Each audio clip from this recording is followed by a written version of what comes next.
Hi ಎಲ್ರಿಗೂ ನಮಸ್ಕಾರ. Share market in Kannada ಚಾನಲ್ಗೆ ನಿಮಗೆ ಸ್ವಾಗತ. ಏಪ್ರಿಲ್ 23ರ ಮಾರ್ಕೆಟ್ ಅಪ್ಡೇಟನ್ನು ಅಬ್ಸರ್ವ್ ಮಾಡೋದಾದರೆ ಮಾರ್ಕೆಟ್ನಲ್ಲಿ ಇವತ್ತು ವೀಕ್ನೆಸ್ ನೋಡೋದಕ್ಕೆ ಸಿಕ್ಕಿದೆ. ನಿಫ್ಟಿಯಲ್ಲಿ 0.8%ಗೂ ಹೆಚ್ಚಿನ ವೀಕ್ನೆಸ್ ನೋಡೋದಕ್ಕೆ ಸಿಕ್ತು. 205 ಪಾಯಿಂಟ್ಗಳಷ್ಟು ನಿಫ್ಟಿ ಇವತ್ತು ಕರೆಕ್ಟ್ ಆಗಿದೆ. 24,175ರ ಲೆವೆಲಲ್ಲಿ ಈಗ ನಿಫ್ಟಿ ಟ್ರೇಡ್ ಆಗ್ತದೆ. ಸೊ ಬೆಳಗ್ಗೆ ಒಂದು ನೆಗೆಟಿವ್ ಓಪನಿಂಗ್ ನೋಡೋದಕ್ಕೆ ಸಿಕ್ಕಿದ್ರು ಕೂಡ ಸ್ವಲ್ಪ ಮಟ್ಟಿಗೆ ರಿಕವರಿ ನಿಫ್ಟಿಯಲ್ಲಿ ನೋಡೋದಕ್ಕೆ ಸಿಕ್ಕಿತ್ತು. ಬಟ್ ಅದಾದಮೇಲೆ ಮತ್ತೆ ಸೆಲ್ಲಿಂಗ್ ಪ್ರೆಷರ್ ನೋಡೋದಕ್ಕೆ ಸಿಕ್ಕಿದೆ. 24,300 ಲೆವೆಲಲ್ಲಿ ನಿಫ್ಟಿ ಈಗ ರೆಸಿಸ್ಟೆನ್ಸನ್ನು ಫೇಸ್ ಮಾಡ್ತಿದೆ. ಆ ಲೆವೆಲ್ನಿಂದ ಮಾರ್ಕೆಟ್ನಲ್ಲಿ ವೀಕ್ನೆಸ್ ನೋಡೋದಕ್ಕೆ ಸಿಗ್ತದೆ. ಹಾಗೆ ಸೆನ್ಸೆಕ್ಸ್ನಲ್ಲಿ ಕೂಡ 1%ಗೂ ಹೆಚ್ಚಿನ ಡೌನ್ ಸೈಡ್ ಇವತ್ತು ನೋಡೋದಕ್ಕೆ ಸಿಕ್ತು. ಬ್ಯಾಂಕ್ ನಿಫ್ಟಿ ಕೂಡ 1.45%ನಷ್ಟು ಕರೆಕ್ಟ್ ಆಗಿದೆ.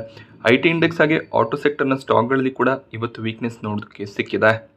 ಸೊ ವೀಕ್ನೆಸ್ಗೆ ಒಂದು ರೀಸನ್ ಗ್ಲೋಬಲ್ ನ್ಯೂಸ್ಗಳು ಕೂಡ ಆಗಿರುತ್ತೆ.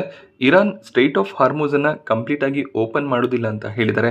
ಸೊ 2 ವಾರಗಳ ಕಾಲ ಸೀಸ್ ಫೈರ್ ಅನೌನ್ಸ್ ಆಗಿತ್ತು. ಆ ಒಂದು ಟೈಮ್ ಲೈನ್ ಇನ್ನೇನು ಮುಗಿತದೆ. ಬಟ್ US ಮತ್ತು ಇರಾನ್ನ ನಡುವೆ ಯಾವುದೇ ರೀತಿಯ ಒಪ್ಪಂದ ಆಗಿಲ್ಲ. ಸೊ ಕಳೆದ ವಾರದಲ್ಲಿ ಡಿಸಿಷನ್ಸ್ ಬರ್ಬೋದು ಅಂತ ಟ್ರಂಪ್ ಅವರು ಅನೌನ್ಸ್ಮೆಂಟನ್ನು ಮಾಡಿದರು. ಬಟ್ ಯಾವುದೇ ರೀತಿಯ ಫೈನಲ್ ಡಿಸ್ಕಷನ್ಸ್ಗಳು ಆಗಿಲ್ಲ. ಸೊ ಮತ್ತೆ ಪಾಕಿಸ್ತಾನದಲ್ಲೇ ಮಾತುಕತೆ ಆಗುತ್ತೆ ಅನ್ನುವಂಥ ನ್ಯೂಸ್ಗಳು ಇದೆ. ಹಾಗೆಯೇ ಟ್ರಂಪ್ ಅವರು ಕಂಪ್ಲೀಟಾಗಿ ಈ ಒಂದು ಮಾತುಕತೆ ಮುಗಿಯೋವರೆಗೂ ಸೀಸ್ ಫೈರ್ ಕಂಟಿನ್ಯೂ ಆಗುತ್ತೆ ಅಂತ ಅವರೇ ಅನೌನ್ಸ್ಮೆಂಟನ್ನು ಮಾಡಿದ್ದಾರೆ. ಇರಾನ್ನ ಜೊತೆಯಲ್ಲಿ ಯಾವುದೇ ರೀತಿಯ ಡಿಸ್ಕಷನ್ ಆಗದೆ ಅನೌನ್ಸ್ಮೆಂಟ್ ಬಂದಿದೆ.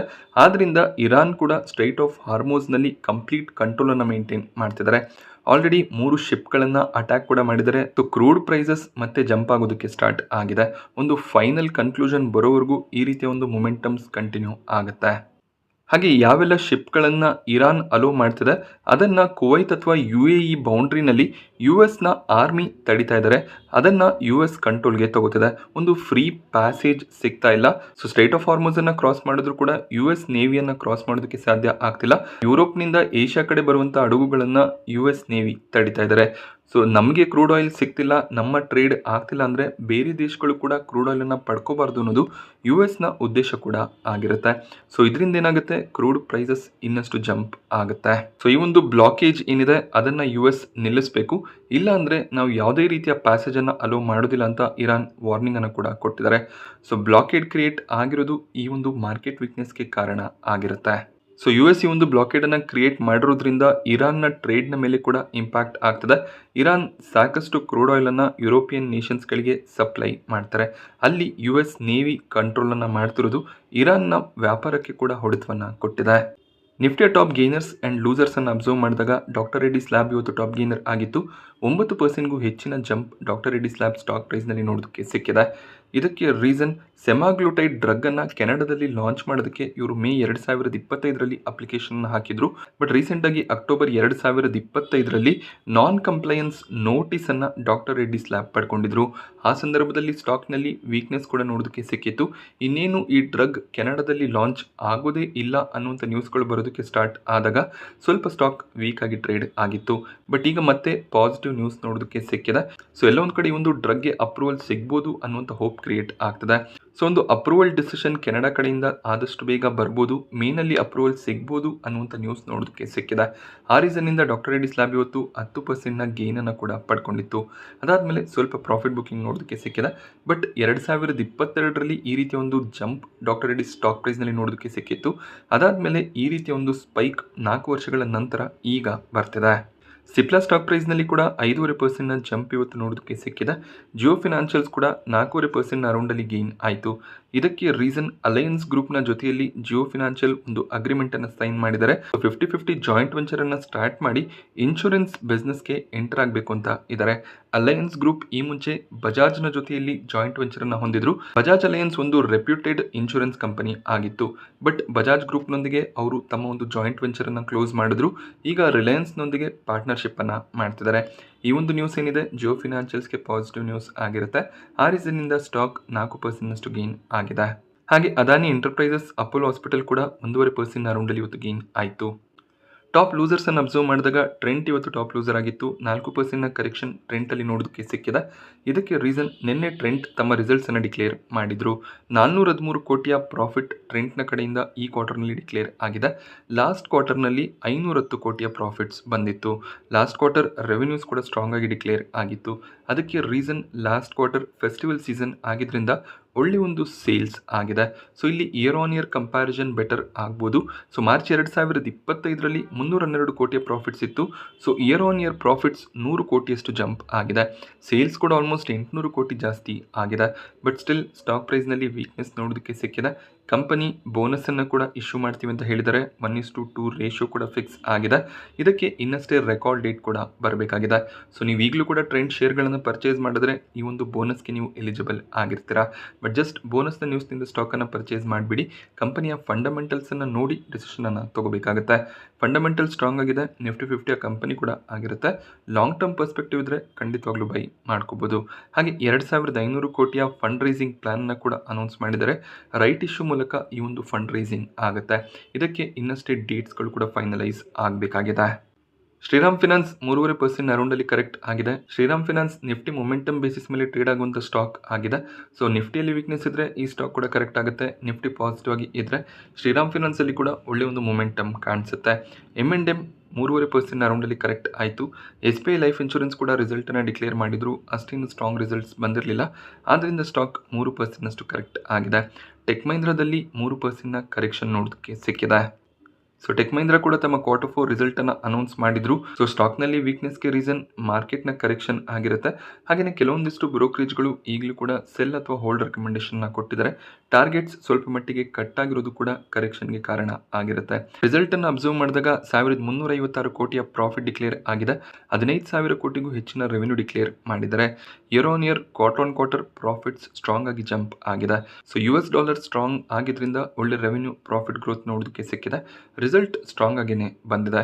ಬಟ್ ಪ್ರಾಬ್ಲಮ್ ಆಗಿರೋದು ಬ್ರೋಕರೇಜ್ಗಳ ಟಾರ್ಗೆಟ್ ಆಗಿರುತ್ತೆ. ಕೆಲವು ಬ್ರೋಕರೇಜ್ಗಳು ಒಳ್ಳೆ ಒಂದು ಟಾರ್ಗೆಟ್ಸನ್ನು ಕೊಟ್ಟಿದ್ದಾರೆ. HSBC, ನೋಮುರಾ, ನುವಾಮಾ, ICICI direct, IDBI capital ಎಲ್ಲರ ಕಡೆಯಿಂದ ಬೈ ರೆಕಮೆಂಡೇಶನ್ ಇದೆ.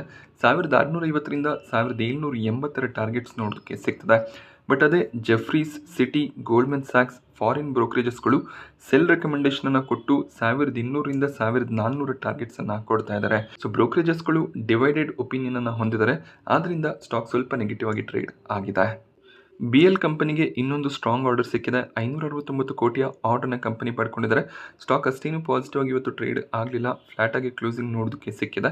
High energy lasers, communication equipments, tank ಸಬ್ಸಿಸ್ಟಮ್ಸ್ ಈ ರೀತಿಯಲ್ಲಿ ಸಾಕಷ್ಟು ಪ್ರಾಡಕ್ಟ್ಗಳ ಆರ್ಡರ್ನ ಕಂಪನಿ ಪಡ್ಕೊಂಡಿದ್ದಾರೆ. ಆರ್ಡರ್ನ ನ್ಯೂಸ್ ಯೂಶಲಿ ಪಾಸಿಟಿವ್ ಆಗಿರುತ್ತೆ. ಸೊ ಮಾರ್ಚ್ ತಿಂಗಳ ಟೆಲಿಕಾಂ ಕಂಪನಿಗಳ ಸಬ್ಸ್ಕ್ರೈಬರ್ ಡೇಟಾ ಕೂಡ ಅನೌನ್ಸ್ ಆಗಿದೆ. ರಿಲಯನ್ಸ್ ಜಿಯೋ 32 ಲಕ್ಷಕ್ಕೂ ಹೆಚ್ಚಿನ ಸಬ್ಸ್ಕ್ರೈಬರ್ಸ್ಗಳನ್ನು ಮಾರ್ಚ್ ತಿಂಗಳಲ್ಲಿ ಆ್ಯಡ್ ಮಾಡಿಕೊಂಡಿದ್ದಾರೆ. ಭಾರತಿ ಏರ್ಟೆಲ್ 50 ಲಕ್ಷ ಹೊಸ ಸಬ್ಸ್ಕ್ರೈಬರ್ಸ್ಗಳನ್ನು ಆ್ಯಡ್ ಮಾಡಿಕೊಂಡಿದ್ದಾರೆ. ವೊಡಫೋನ್ ಐಡಿಯಾ 1 ಲಕ್ಷ ಸಬ್ಸ್ಕ್ರೈಬರ್ಸ್ಗಳನ್ನು ಆ್ಯಡ್ ಮಾಡಿಕೊಂಡಿದ್ದಾರೆ. ಫೆಬ್ರವರಿ ತಿಂಗಳಲ್ಲಿ 20,000 ಅರೌಂಡಲ್ಲಿ ಸಬ್ಸ್ಕ್ರೈಬರ್ ಅಡಿಷನ್ ಆಗಿತ್ತು. ಅದಕ್ಕೂ ಮುಂಚೆ ಕಂಟಿನ್ಯೂಸ್ ಆಗಿ ಸಬ್ಸ್ಕ್ರೈಬರ್ಸ್ಗಳನ್ನು ಕಳ್ಕೊಳ್ತಾ ಬರ್ತಿದ್ರು. ಬಟ್ ಈಗ ಸಬ್ಸ್ಕ್ರೈಬರ್ ಬೇಸ್ ಇನ್ಕ್ರೀಸ್ ಆಗ್ತಿರೋದು ವೊಡಫೋನ್ ಐಡಿಯಾಗೂ ಕೂಡ ಪಾಸಿಟಿವ್ ಆಗಿರುತ್ತೆ. ಹಾಗೆ ರಿಲಯನ್ಸ್ ಜಿಯೋ ಮತ್ತು ಏರ್ಟೆಲ್ ತಮ್ಮ ಒಂದು ಸ್ಟ್ರಾಂಗ್ ಪರ್ಫಾರ್ಮೆನ್ಸನ್ನು ಕಂಟಿನ್ಯೂ ಮಾಡ್ತಿದ್ದಾರೆ. Unimech aerospace and manufacturing stock ಪ್ರೈಸ್ನಲ್ಲಿ 2% ಜಂಪ್ ನೋಡೋದಕ್ಕೆ ಸಿಕ್ಕಿದೆ. ಕಂಪನಿ 450 ಕೋಟಿಯ ಆಕ್ವಿಸಿಷನನ್ನು ಅನೌನ್ಸ್ ಮಾಡಿದ್ದಾರೆ. ಸೊ 450 ಕೋಟಿಯಷ್ಟು ಇನ್ವೆಸ್ಟ್ಮೆಂಟನ್ನು ಹೋಬೆಲ್ ಬೆಲೋಸ್ ಕೋ ಅನ್ನುವಂಥ ಕಂಪನಿಯಲ್ಲಿ ಇವರು ಇನ್ವೆಸ್ಟ್ ಮಾಡ್ತಿದ್ದಾರೆ. ಈ ಒಂದು ಆಕ್ವಿಸಿಷನ್ ಸ್ಟಾಕ್ನ ಪಾಸಿಟಿವ್ ಮೊಮೆಂಟಮ್ಗೆ ಕಾರಣ ಆಗಿದೆ. ಇನ್ಫೋಸಿಸ್ ತಮ್ಮ Q4 ರಿಸಲ್ಟನ್ನು ಇವತ್ತು ಅನೌನ್ಸ್ ಮಾಡಿದ್ರು. Profits year on year 21% jump ಆಗಿದೆ. ಸೊ ಇವರು ಕೂಡ ಅಷ್ಟೇ ಒಂದು ಸ್ಟ್ರಾಂಗ್ ರೆವೆನ್ಯೂ ಮತ್ತು ಪ್ರಾಫಿಟನ್ನು ಡಿಕ್ಲೇರ್ ಮಾಡಿದ್ದಾರೆ. ಸೊ 46,402 ಕೋಟಿಯ ರೆವೆನ್ಯೂಸ್ ಈ ಒಂದು ಕ್ವಾರ್ಟರ್ನಲ್ಲಿ ಡಿಕ್ಲೇರ್ ಆಗಿದೆ. ಲಾಸ್ಟ್ ಇಯರ್ 2025 ಮಾರ್ಚ್ನಲ್ಲಿ 41,000 ಕೋಟಿ ಅರೌಂಡಲ್ಲಿ ರೆವೆನ್ಯೂ ಡಿಕ್ಲೇರ್ ಆಗಿತ್ತು. ಲಾಸ್ಟ್ ಕ್ವಾರ್ಟರ್ನಲ್ಲಿ 45,479 ಕೋಟಿಯ ರೆವೆನ್ಯೂ ಡಿಕ್ಲೇರ್ ಆಗಿತ್ತು. ಸೊ ರೆವೆನ್ಯೂ ಗ್ರೋತ್ ಸ್ಟ್ರಾಂಗ್ ಆಗಿ ಕಾಣಿಸ್ತಿದೆ. ಕ್ವಾರ್ಟರ್ ಸ್ವಲ್ಪ ಮಟ್ಟಿಗೆ ಫ್ಲಾಟ್ ರೆವೆನ್ಯೂಸ್ ಅಂತಲೇ ಹೇಳ್ಬೋದಾಗುತ್ತೆ. ಹಾಗೆ ಎಕ್ಸ್ಪೆನ್ಸಸ್ಸನ್ನು ಅಬ್ಸರ್ವ್ ಮಾಡಿದಾಗ ಎಕ್ಸ್ಪೆನ್ಸಸ್ ಕ್ವಾರ್ಟರ್ ಇನ್ಕ್ರೀಸ್ ಆಗಿದೆ. But year on year expenses cut down ಆಗ್ತದೆ. 8,501 ಕೋಟಿಯ ಪ್ರಾಫಿಟ್ಸನ್ನು ಡಿಕ್ಲೇರ್ ಮಾಡಿದ್ದಾರೆ. ಲಾಸ್ಟ್ ಇಯರ್ 7,000 ಕೋಟಿಯ ಪ್ರಾಫಿಟ್ಸ್ ಬಂದಿತ್ತು. ಲಾಸ್ಟ್ ಕ್ವಾರ್ಟರ್ನಲ್ಲಿ 6,654 ಕೋಟಿ ಪ್ರಾಫಿಟ್ಸನ್ನು ಡಿಕ್ಲೇರ್ ಮಾಡಿದರು. So year on year 21% profit increase ಆಗಿದ್ರೆ ಕ್ವಾರ್ಟರ್ 28% ಪ್ರಾಫಿಟ್ ಜಂಪ್ ಕಾಣಿಸ್ತಿದೆ.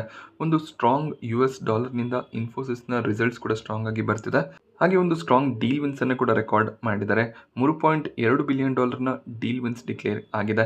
2026 ಫಿನಾನ್ಷಿಯಲ್ ಇಯರ್ನಲ್ಲಿ ಟೋಟಲ್ ಆಗಿ $14.9 ಬಿಲಿಯನ್ ಡೀಲ್ ವಿನ್ಸನ್ನು ಅನೌನ್ಸ್ ಮಾಡಿದ್ದಾರೆ. ಒಂದು ಸ್ಟ್ರಾಂಗ್ ಪರ್ಫಾರ್ಮೆನ್ಸೇ ಆಗಿರುತ್ತೆ. ಹಾಗೆ ಕಂಪನಿ ₹25 ಡಿವಿಡೆಂಡನ್ನು ಅನೌನ್ಸ್ ಮಾಡಿದ್ದಾರೆ. ಇದು ಫೈನಲ್ ಡಿವಿಡೆಂಡ್ ಆಗಿರೋದ್ರಿಂದ ಶೇರ್ ಹೋಲ್ಡರ್ಗಳ ಅಪ್ರೂವಲ್ ಬೇಕಾಗುತ್ತೆ. ಸೊ ಜೂನ್ 10 ಈ ಒಂದು ಡಿವಿಡೆಂಡ್ಗೆ ರೆಕಾರ್ಡ್ ಡೇಟ್ ಆಗಿರುತ್ತೆ. ಹಾಗೆ ಜೂನ್ 25 ಒಳಗಾಗಿ ಈ ಒಂದು ಡಿವಿಡೆಂಡ್ ನಿಮ್ಮ ಅಕೌಂಟ್ಗೆ ಕ್ರೆಡಿಟ್ ಆಗುತ್ತೆ. ಸೊ ರಿಸಲ್ಟ್ ಏನಿದೆ ಮಾರ್ಕೆಟ್ ಅವರ್ಸ್ನ ನಂತರ ಬಂದಿದೆ. ಸ್ಟಾಕ್ ಇವತ್ತು ನೆಗೆಟಿವ್ ಆಗಿ ಟ್ರೇಡ್ ಆಯಿತು. 3% ಕರೆಕ್ಷನ್ ಇನ್ಫೋಸಿಸ್ನಲ್ಲಿ ನೋಡೋದಕ್ಕೆ ಸಿಕ್ಕಿದೆ. ಸೊ ರಿಸಲ್ಟ್ ಸ್ಟ್ರಾಂಗ್ ಆಗಿ ಬಂದಿದೆ. ನೋಡಬೇಕಾಗುತ್ತೆ ಬ್ರೋಕರೇಜ್ಗಳು ಯಾವ ರೀತಿಯ ಟಾರ್ಗೆಟ್ಸ್ಗಳನ್ನು ಕೊಡ್ತಾರೆ. ಹಾಗೆ ಇವತ್ತು ADR ಪ್ರೈಸ್ನಲ್ಲಿ ಕೂಡ ನಮಗೆ ಮೊಮೆಂಟಮ್ ಗೊತ್ತಾಗುತ್ತೆ. ಸೊ US ಕೂಡ ಸ್ಟಾಕ್ ಟ್ರೇಡ್ ಆಗೋದ್ರಿಂದ ನ್ಯಾಸ್ಡ್ಯಾಕ್ನಲ್ಲಿ ADR ಟ್ರೇಡ್ ಆಗುತ್ತೆ. ಅಲ್ಲಿ ನಮಗೆ ಪ್ರೈಸ್ ಮೊಮೆಂಟಮ್ ಗೊತ್ತಾಗುತ್ತೆ.